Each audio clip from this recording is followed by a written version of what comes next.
नमस्कार। आज हम पढ़ रहे हैं पांडे बेचन शर्मा उग्र की कहानी रेन ऑफ टेरर। 7 जून सन 1857 ईस्वी इलाहाबाद की बात है। प्रभात होने में आधे घंटे की देर थी। इसी समय नमाज समाप्त कर प्रसिद्ध मौलवी लियाकत अली खुसरो बाग वाले अपने विशाल भवन में पधारे। भक्त मंडली पहले से ही प्रतीक्षा कर रही थी। क्यों आज इतने सवेरे ये लोग क्यों एकत्र हुए? आइए इनकी बातें सुने। एक जवान मुसलमान ने मौलवी साहब से दस्त वास्ता अर्ज की, हुजूर, हमारे शहर से गोरों की हुकूमत कब उठेगी? मौलवी ने अपनी दाढ़ी पर हाथ फेरते और शायद कुरान शरीफ की कोई आयत बुदबुदाते हुए उस नौजवान के प्रश्न का यह उत्तर दिया, जिस परवरदिगार के करम से मेरठ अंग्रेजों से खाली हुआ, जिसकी मेहरबानी से दिल्ली के बादशाह सलामत को फिर से तख्त हासिल हुआ, उसकी इनायतों से हम महरूम थोड़े ही रहेंगे। बस चटपट आजकल में यहाँ से फिरंगियों का खात्मा हुआ जाता है। मौलवी साहब आंखें बंद कर माला फेरने लगे। क्षण भर बाद वह पुनः बोले, तुम लोग सुनकर ताज्जुब करोगे। कल रात को ख्वाब में मुझसे फरिश्ते मिले थे। आहा, उनके चेहरों पर नूर बरस रहा था। देखते हो, उनकी याद से मेरे रोंगटे खड़े हो गए। फरिश्ते की बात सुनकर एक वृद्ध मुसलमान ने कहा, सरकार, आपसे फरिश्ते मिले थे? उन्होंने इस बारे में क्या कहा? मौलवी, वही तो बताता हूँ। उन्होंने कहा, जी जान से कोशिश कर गोरों को बर्बाद करो, ये तुम्हें ईसाई बनाना चाहते हैं। जनाब, मैं तो फरिश्तों की बात सुनकर दंग रह गया। अब तो मुझे गोरों पर जरा भी यकीन नहीं रहा। एक जवान, पर हम लोग लड़ेंगे कैसे? हमारे पास तोपें नहीं, बंदूकें नहीं, अच्छे अच्छे हथियार भी नहीं। मौलवी, ऊहू, तुम भी गजब के बुज़दिल हो। अम्या, खुदा के फजल से इस खाकसार के हाथों में ऐसे ऐसे हथियार हैं जिनसे मौत भी पनाह मांगे। ऐसा मंतर मारूं कि तोपों के गले में ही गोले अड़े रह जाएं, बंदूका को मुंह बंद हो जाए और सिपाहियों के हाथों में लकवा मार जाए। मुझे मामूली आदमी ना समझना। तुम लोग अपने को हर तरह से लड़ने के लिए तैयार रखो। इस वक्त मुझे छुट्टी दो ताकि मैं उस पाक परवरदिगार से चलकर अपने बादशाह सलामत के लिए दुआ मांगूं। मौलवी साहब उठे, साथ ही उसकी भक्त मंडली आदाब तस्लीम कर अपनी राह लगी। इतिहास को बिना दोहराए हम यहाँ अपने पाठकों को बतला देना चाहते हैं कि उसी दिन इलाहाबाद में भयंकर विद्रोह अग्नि प्रज्वलित हो उठी। दोपहर के बाद बहुत से बिगड़े दिल सिपाही खजाने पर पहुँचे। उस समय वहाँ 30 लाख रुपये थे, जिससे जितना लेते बना लेकर और शेष शहर के गुंडों एवं लुटेरे के लिए छोड़कर सिपाही अपने अपने घर की ओर रवाना हो गए। शहर में चारों ओर हाहाकार मच गया। गोरे और अधगोरे भाग भाग कर किले में शरण लेने लगे। अंग्रेजों की दुकानें, उनके घर जलाकर खाक कर दी गई। जो अभागे गोरे बलवाइयों के हाथ पड़े, वे बिना संकोच मार डाले गए। अंग्रेजों का भयभीत शासन चक्र केवल किले के भीतर रह गया। बाहर तो उसी एक जुलाहे की हुकूमत थी जो एक दिन किसी साधारण मुसलमानी मदरसे का शिक्षक था और इतिहास के पन्नों में जिसका परिचय लियाकत अली के नाम से दिया गया है। घबराई हुई रूथ ने अपने पति के कंधे पर हाथ रखकर कहा, अब कोई डर की बात नहीं है रुथ, हमने इंतज़ाम कर लिया है। जल्द ही हम लोग किले में चलेंगे। गाड़ी आ जाने दो। नौजवान मिस्टर उड़ ने कहा। रूथ, पर गाड़ी आएगी कब? दुकान लुट जाने पर? हमारे मर जाने पर? उड़। रूथ, इतना भय करने से काम ना चलेगा। हम लोग विदेश में हैं, यहाँ दृढ़ता ही हमारा जीवन है। घर में नौकर तो है ना? रूथ, अभी तो है, उनसे ही तो इधर उधर का संवाद मिलता है। सुना है हमारे पास ही बदमाश आ गए हैं। मिस्टर किंग की दुकान लूट ली गई है और उन्हें बलवाइयों ने मार भी डाला। उड़, ए, किंग की दुकान? उड़ चिल्ला पड़े, बेरा बेरा। साथ ही रमजान हाजिर हुआ कहता सम्मुख आया। उड़, बाहर का क्या हाल है? रमजान, हुजूर, बलवाई आपकी दुकान लूटने आ रहे हैं। आपके पड़ोसी मिस्टर किंग की शराब की दुकान इस वक्त बलवाइयों के हाथ में है। उड़, अरे, किंग की शराब भी लूट गई? And where is mister King? बदहवास उड़ को यह भी ज्ञान न रहा कि रमजान अंग्रेजी नहीं समझता, पर रमजान अपने को अंग्रेजी का पूरा मास्टर मानता था। अकड़कर बोला, यस सर। विपत्ति काल होने पर भी सुंदरी रूथ को रमजान के उक्त उत्तर पर हंसी आ गई। उसने कहा, रमजान, किंग साहब कहाँ हैं? Ramzan, mister king? आहा, उन्हें तो बलवाइयों ने एकदम टुकड़े टुकड़े कर डाला। अभी यह बात हो रही थी कि साहब का बावर्ची दौड़ता हुआ आया और बोला, भागो साहब, जान प्यारी हो तो भागो, बलवाई बहुत करीब आ गए। उड़, गाड़ी आई? बावर्ची, अभी कहाँ, और गाड़ी में बैठकर आप बच भी तो नहीं सकते। रूथ और उड़ के चेहरे पीले पड़ गए। रूथ तो उड़ से लिपट गई। अब उड़ साहब सोचने लगे, दुकान में कई हजार के सूट हैं, दुनिया भर का फर्नीचर है, अब कैसे भागें, कहाँ जाएं? उड़ ने रमजान से पूछा, रमजान, हम दोनों को किले में पहुंचा दोगे? रमजान, हुजूर, उधर का रास्ता तो इस वक्त बड़ा ही खतरनाक है, बलवाइयों से बचना मुश्किल है। रूथ, रमजान, थोड़ी देर बाद तुम बलवाई हो जाओगे। सुना है दिल्ली में अंग्रेज़ों के नौकरों ने भी उनसे दगा की थी। रमजान, पर हुजूर, सब नौकरों ने नहीं, कितने अंग्रेज़ अपने नौकरों द्वारा ही बच सके हैं। रमजान भी आप लोगों को बचाएगा। उड़, कैसे? रमजान, आप बावर्ची का कपड़ा पहन लीजिए और मैम साहब मजदूरिन का, फिर मैं आप दोनों को ज़रूर बचा लूँगा। बाहर हो उल्लड़ सुनाई पड़ने लगा। उड़ ने कहा, रमज़ान, कपड़े लाओ। उधर रमज़ान कपड़े लेने गया और इधर साहब ने अपनी पिस्तौल तथा एक मनी बैग निकालकर सामने मेज़ पर रखे। बस, इससे अधिक कुछ भी नहीं बच सकता। सफ़ेद अचकन और चूड़ीदार पाजामे के साथ देशी जूता, सो भी बिना मोजे के पहने तथा सिर पर एक समला रखे हुए उड़ साहब झपटे जा रहे हैं। बिना गौर से देखे कोई भी इन्हें मिस्टर उड़ नहीं कह सकता।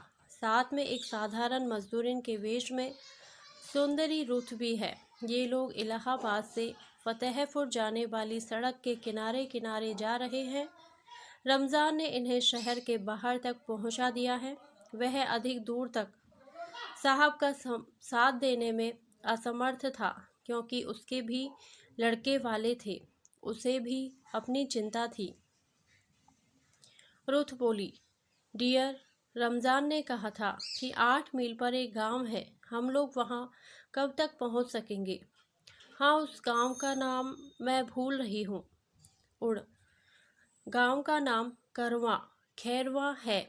घड़ी देखकर इस वक्त 5:30 बजे हैं, 9-10 बजे तक हम लोग वहां पहुंच सकेंगे। रूथ, 9-10 बजे? बादल घिर रहे हैं, शायद बरसने भी लगें। रास्ता मालूम नहीं, हम भूलेंगे तो नहीं?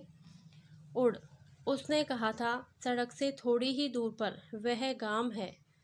भूलेंगे नहीं डार्लिंग, तुम घबराओ नहीं, कोई डर की बात नहीं। रूथ को कुछ खटका जान पड़ा। बोली, उड़, क्या हम घोड़ों की टाप सुन रहे हैं? जरा कान लगाकर सुनने का अभिनय कर। उड़ ने कहा। नहीं, पर उड़ की चाल तेज हो गई। असल में उड़ ने भी टापों की ध्वनि सुनी थी, पर स्वीकार इसलिए नहीं किया कि रुथ के पैरों को काट मार जाएगा। वह स्त्री है। अधिक देर तक यह रहस्य छिपा ना रह सका। अब स्पष्ट जान पड़ने लगा कि सवार आ रहे हैं। रुथ डरी। डरा तो उड़ भी, पर मन में उसने कहा, रुथ, पेड़ पर चढ़ सकती हो? क्यों नहीं, पर तुम्हारे सहारे। अधिक देर ना कर मिस्टर उड़ पास ही के एक आम के पेड़ पर पहले तो आप चढ़ गए और फिर सहारा देकर रुथ को भी ऊपर उठा लिया। उड़ को जान पड़ा रुथ का कलेजा धड़क रहा है। वे दोनों एक डाल पर दूसरी डाल के सहारे बैठे। उड़ ने भयभीत सुंदरी रुथ को हृदय से लगा लिया। दोनों ने सुना, सवार बातें करते आ रहे थे। किसी की आवाज़ सुनाई पड़ी, यहीं कहीं बैठकर तम्बाकू पी लें, तब आगे बढ़ा जाए। दूसरी आवाज़ आई, नहीं जी, और आगे चलो, जल्दी क्या है? किसी ने उत्तर दिया, कहते हो जल्दी क्या है? बादल घिरे हैं, बरसने लगे तो तब तम्बाकू कैसे पी सकोगे? अभी रात भर चलना है। अच्छा, तो इसी पेड़ के नीचे? नहीं, उसके नहीं, उस बड़े आम के पेड़ के नीचे जिसमें 2-1 पके आम भी मिले। हो बड़े दरिद्र, इलाहाबाद को लूट कर खा गए, अब आम पर नियत डोल रही है। सब उसी पेड़ के नीचे आकर ठहरे जिस पर अंग्रेज दंपति थे। घुड़सवारों की संख्या 5 थी। उनमें से एक तो तम्बाकू बनाने का उपक्रम करने लगा। शेष गपशप में लगे। रामदीन, सच कहना, तुमने 4 ही थैलियां ली थी? हाँ भाई, खुदा बख्श, लाचारी थी, ढोता कैसे? नहीं तो 10 थैलियों से कम ना लेता। खुदा बख्श, हर थैली में 1000 रुपए हैं। मज़ा आ गया। रामदीन, देखा नहीं कितनी जल्द 30 लाख रुपए उठ गए। अच्छा, यह तो बताओ, सब गोरे किले में भाग गए? खुदा बख्श, नहीं यार, कितने ही मारे गए हैं। सुना है कितने भेष बदलकर शहर से बाहर देहातों में भाग गए। इसी वक्त हवा जोर से चली, आम का बड़ा वृक्ष कांप उठा। रामदीन, ज्ञानू, यह आम का पेड़ भी बड़ा गजीन है। इस पर तो अगर जरूरत पड़े 2-4 आदमी मजे में छिप सकते हैं। खुदा बख्श, क्या ताज्जुब, कोई गोरा ऊपर छिपा भी हो? ज्ञानू, अजी नहीं, तुम लोग भी पूरे अफीमची हो, यहाँ गोरा छिपेगा? खुदा बख्श, अरे भाई, तुम नहीं जानते, इसमें कुछ भी नामुमकिन नहीं।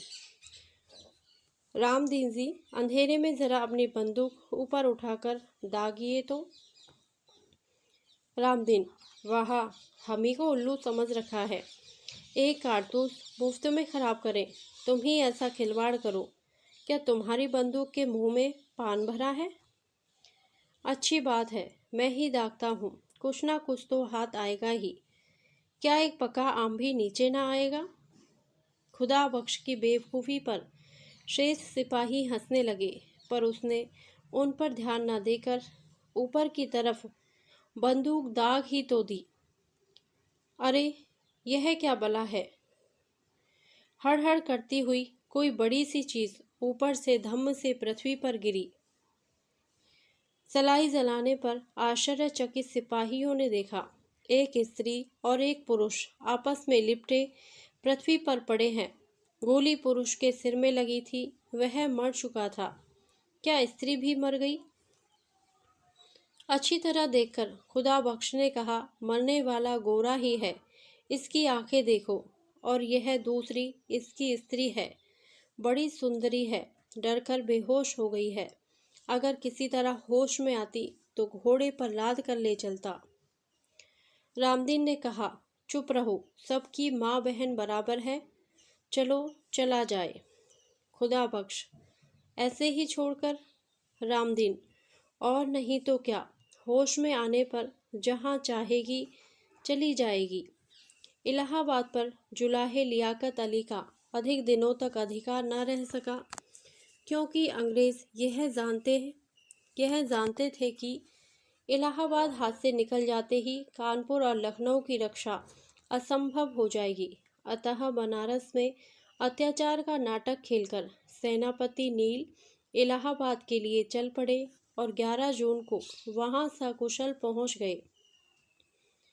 यहाँ आते ही उन्होंने पहले तो किले का सुप्रबंध किया, फिर गोरों और सिखों की पलटनें भेजकर दारागंज में जुटे हुए बलवाइयों का दमन किया।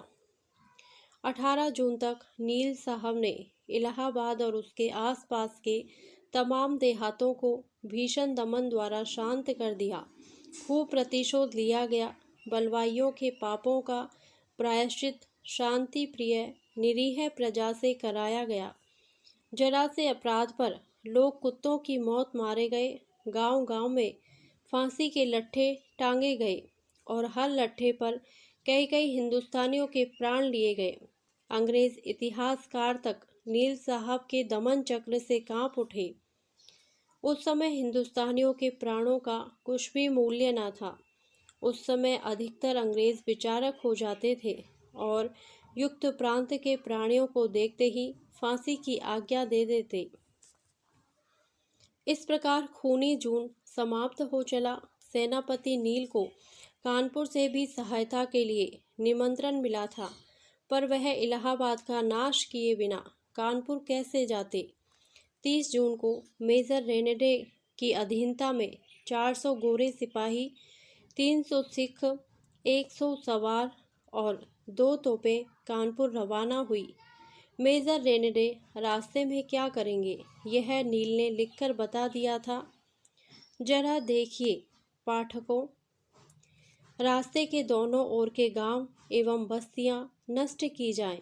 जहां भी संदेह हो वहां निसंकोच आक्रमण किया जाए, जिससे अंग्रेजी सत्ता फिर से स्थापित होने का विश्वास लोगों को हो जाए। इस आज्ञा पत्र में बलवाई सिपाहियों के लिए लिखा था, वे यदि अपने संबंध में संतोषजनक उत्तर ना दे सके तो उन्हें फांसी दी जाए। फतेहपुर के निवासी सरकार के विरुद्ध उठे हुए हैं, इसलिए इस पठान नगर का सर्वनाश किया जाए। इसके निवासियों को उचित दंड दिया जाए, विपक्षियों को प्राणदंड दिया जाए और यदि वहाँ का डिप्टी कलेक्टर मिल जाए तो उसे भी फांसी चढ़ाकर उसका सिर सर्वश्रेष्ठ मुसलमानी मोहल्ले में लटकाया जाए। उक्त आज्ञा पत्र का अक्षर अक्षर पालन करते हुए मेजर रेनेडे शीघ्रता से फतेहपुर की ओर बढ़े। रूथ कब तक मूर्छित रही, यह कोई भी नहीं बता सकता। चेतना आने पर उसने अपने को अपने जीवन धन के हृदय से लगा पाया, पर अभागिनी रूथ प्रसन्न ना हो। अब उड़ इस संसार में नहीं रहा। जरा देख तो उसका भुजपाश शिथिल पड़ गया है। आहा, अभागिनी स्त्री, तेरे साथ दुर्दैव और दुष्टों ने बड़ा ही अन्याय किया। क्षण भर में रूथ के मस्तिष्क में रात की तमाम बातें घूम गई।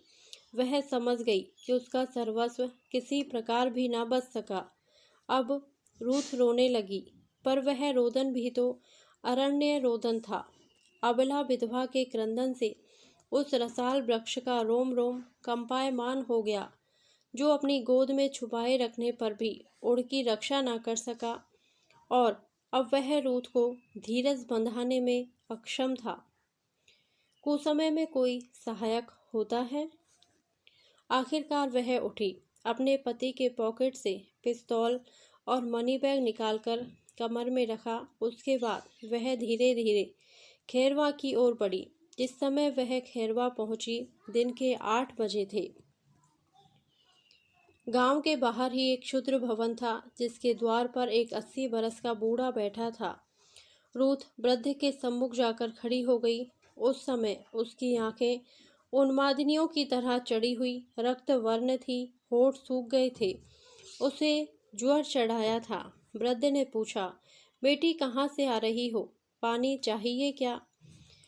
रूथ कुछ भी उत्तर ना दे सकी। उसका श्रांत शरीर संज्ञा शून्य होकर पृथ्वी पर गिर पड़ा। सुकुमारी रूथ पर ऐसी विपत्ति कभी नहीं पड़ी थी। उक्त घटना के सप्ताह भर बाद की बात है। उस वृद्ध के द्वार पर 4-5 आदमी बैठे उससे बातें कर रहे थे। एक व्यक्ति, पंडित जी, उस गोरी का क्या हुआ? उसे अपने घर से निकाल दिया या नहीं?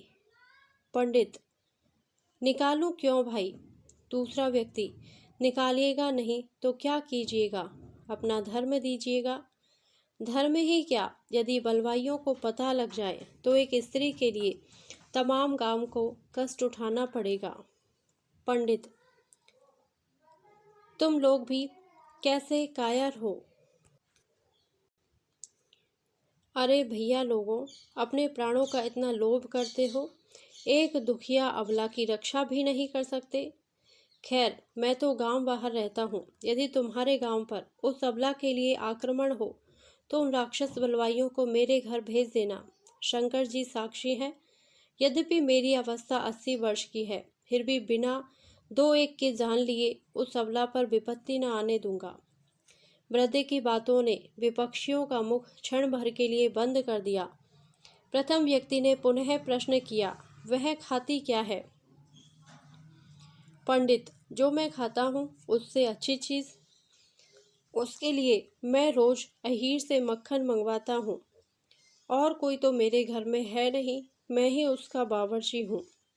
बूढ़े की आंखों में आंसू आ गए। रुद्ध कंठ से बोला, मेरी जान की बीत हो, रूथ ही की उम्र की है। हाय, बेचारी रूथ पर कैसी भारी विपत्ति पड़ी है। ऐसे आदमियों की रक्षा गोरक्षा की तरह पवित्र होती है। हमारे हाथों में अफवाहें भी विचित्र उड़ा करती हैं। कभी कभी क्या, हमेशा वे बेसिर पैर की होती हैं। 30 जून की बात है। इलाहाबाद में 2-3 मील की दूरी पर एक गांव में अंग्रेजों ने आग लगा दी थी। यह समाचार खैरवा में इस प्रकार पहुंचा। सिपाहियों ने देवपुर जला दिया और अब खैरवा की ओर आ रहे हैं। वृद्ध ब्राह्मण इस संवाद से अत्यंत चिंतित हुआ। अब रूथ की रक्षा कैसे हो? अंत में उसने रूथ को अपनी पुत्री जानकी की ससुराल पहुंचा देने का निश्चय किया। उसकी ससुराल खैरवा से 10 कोस पर थी। बूढ़े ने सोचा, रास्ते के किसी गांव में एक दिन ठहरकर दूसरे दिन आराम से रूथ को जानकी के हवाले कर सकूंगा। रूथ भी इस विचार से सहमत हो गई। दोनों 1 जुलाई को खैरवा से रवाना हुए। धूप कड़ाके की पड़ रही थी, फिर भी वृद्ध हिम्मत बांधे बढ़ा जा रहा था। रूथ की भी यही दशा थी, पर वह वृद्ध से कहीं पुष्ट थी। अपने गांव से 3 कोस दूर आने पर वृद्ध को प्यास मालूम हुई, पर उसने यह सोचकर रूथ को उसकी सूचना न दी कि उसे चिंता हो जाएगी। ब्राह्मण रूथ के हाथ का पानी पीता भी कैसे? बहुत दूर आने पर भी पानी ना मिला। अब वृद्ध का चलना दूर हो गया, फिर भी वह रुका नहीं। अंत में कुछ ही दूर जाने पर वह श्लथ होकर बैठ गया। साथ ही उस पर मूर्छा का आक्रमण हुआ। रूथ को अपने हितैषियों की इस दशा पर बड़ा दुख हुआ। वह चारों ओर पानी के लिए देखने लगी, पर पास में कहीं कुआं तो था ही नहीं। लाचार वृद्ध की झोली से लोटा डोरी निकालकर एक अनिश्चित दिशा में घूम घूम कर अपने धर्म पिता की ओर देखती हुई जल की तलाश में चली। इधर और ही लीला हो गई। मूर्छा दूर होने पर वृद्ध ब्राह्मण ने देखा, रूथ तो नहीं है। हाँ, अनेक गोरे सिपाही उसके मुख पर पानी डाल डालकर उसे होश में लाने का प्रयत्न कर रहे हैं। विजातियों के हाथों का जल अपने मुंह में जाते देख ब्राह्मण विचलित हो उठा। वह तमक कर खड़ा हो गया। तुम लोग कौन हो? यह क्या करते हो? रूथ कहाँ है? एक गोरा बोला, बुड्ढा पागल हाय। दूसरा बोला, क्यों बाड़मास, कितना रुपया लूटा है? साहब लोग को मारेगा, अभी मैं तुम्हें ठीक करता है। ब्राह्मण अवाक, उसकी समझ में कुछ नहीं आया। यह क्या लीला हो रही है? तभी एक गाड़ी आकर सामने खड़ी हो गई। उसे देखते ही एक गोरा बोला, उठ शाला, तुमको पेड़ पर लटकाएगा। क्यों? बूढ़े ने अकड़कर कहा। गोरा, तुम पलवाई है। वृद्ध, कौन कहता है? गोरा, कुछ नहीं सुनने मांगता। वेल मिस्टर रमजी, बीफ लाओ, इसके मुंह में डालो। यह बीफ क्या बला है? ब्राह्मण देवता नहीं समझ सके। सम्मुख आने पर उन्हें मालूम हुआ कि बीफ का अर्थ गोमांस होता है। ब्राह्मण के मुंह में गोमांस, लाठी सीधी कर बूढ़ा खड़ा हो गया। खबरदार, चाहे जान ले लो पर गौमांस का नाम ना लेना। वृद्ध का उपहास करते हुए 4-5 गोरे उस पर झपटे। उसने भी अपनी शक्ति भर उनका सामना किया। 2 के सिर तो उस 80 बरस के वृद्ध ने तोड़ ही डाले, पर जब वह पकड़ा गया, आहा, उसकी बुरी गति की गई।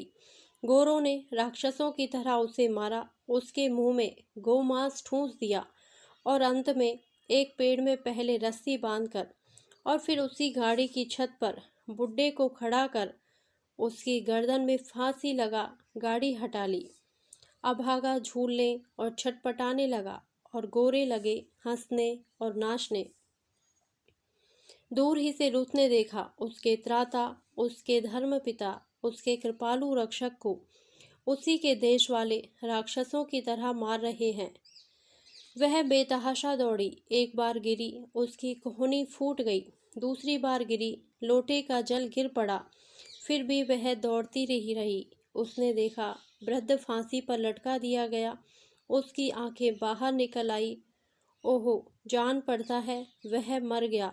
रूथ अपनी शक्ति भर दौड़ी, पर गोरों के पास आने तक उसका रक्षक अपनी अंतिम सांस भी तोड़ चुका था।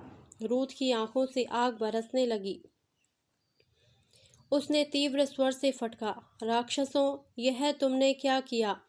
ऐसे असमर्थ, वृद्ध और निरीह है, पर यह पाशविक अत्याचार? तुम अंग्रेज हो, धिक्कार है। मैं भी तुम्हारी बहन हूँ, पर इस वृद्ध ने मेरे साथ कैसा व्यवहार किया है, सुनोगे?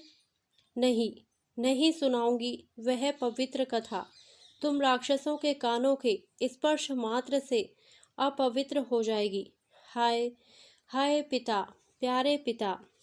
रूथ झूलते हुए विप्र के चरणों को थामकर और अपनी आंखों से लगाकर रोने लगी। क्या भारतवर्ष में उन दिनों रेन ऑफ टेरर नहीं था? धन्यवाद। यदि आपको यह कहानी अच्छी लगी हो तो प्लीज़ मेरे वीडियो को लाइक करें, शेयर करें और मेरे चैनल को सब्सक्राइब करें। Thank you.